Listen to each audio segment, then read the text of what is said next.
నేను ఒక విషయం చెప్పండి. అసలు భర్త భార్య పైన అంటే అనుమానం పడడం అనేది అసలు ఎంతవరకు కరెక్ట్? అసలు అసలు అనుమానించాలంటారా? కొంతమంది భర్తలు అంటారు, అంటే అనుకుందాం ఉన్నారు అలాంటి భర్తలు కూడా, ఏమంటే ఖచ్చితంగా భార్యని భర్త అనుమానించాలి హాయ్.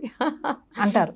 కొంతమంది సలహా ఇస్తారు, అవునా? అనుమానించాలి లేకపోతే భయం ఉండదు అమ్మో, ఆ అది భార్యకే అంటారు. మరి అది అది- అది ఎంతవరకు కరెక్ట్? అది అనుమానపు రోగం. అనుమానమేనా అది? అనుమానపు రోగాన్ని పుట్టించడమే వాళ్ళల్లో, ఉమ్, ఆ చెప్పిన వాళ్ళు ఎవరో కానీ. ఉమ్, చాలా తప్పది. ఉమ్. భార్యను ఎందుకు ఏ విషయంలో అనుమానించాలి? ఎందుకు? నో.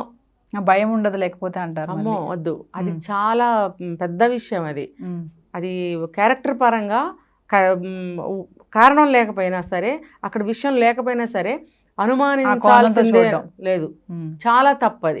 అది 2 రోజుల్లోనే 3 రోజుల్లోనే పెటాకులైపోతుంది. అది ఉమ్, అది చాలా తప్పు. ఎందుకు అనుమానించాలి? ఇలాంటి సందర్భాలు ఉంటే అనుమానించాలి. అనుమానించి కూడా బయటపడకుండా ఉమ్. తను చెప్పాలి, ఇది వద్దు, మనం ఇద్దరం భార్యాభర్తలం, ఇద్దరికి ఇష్టమైనవి చేసుకుందాము, నీకు ఇష్టమైనవి నేను చేయొద్దు, నాకు ఇష్టం లేనివి నువ్వు చేయొద్దు.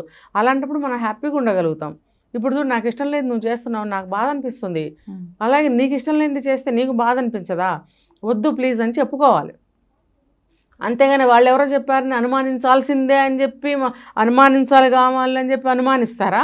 అన్నీ అలాగే అనిపిస్తాయి అప్పుడు. అమ్మో, ఇంకేం లేదు, ఎన్నో రోజులు పట్టదు. ఉమ్, ఇక అలా అయితే ప్రతి అబ్బాయి అనుమానిస్తాడుగా, ఉమ్, అది తప్పు కదా. అదే ఇలా ప్రవర్తించడం అనేది అనుమానాస్పదమైనటువంటి పరిస్థితులకి దారి తీస్తుంది. అనవసరంగా మన గోయి మనం తవ్వుకోవడం అనమాట.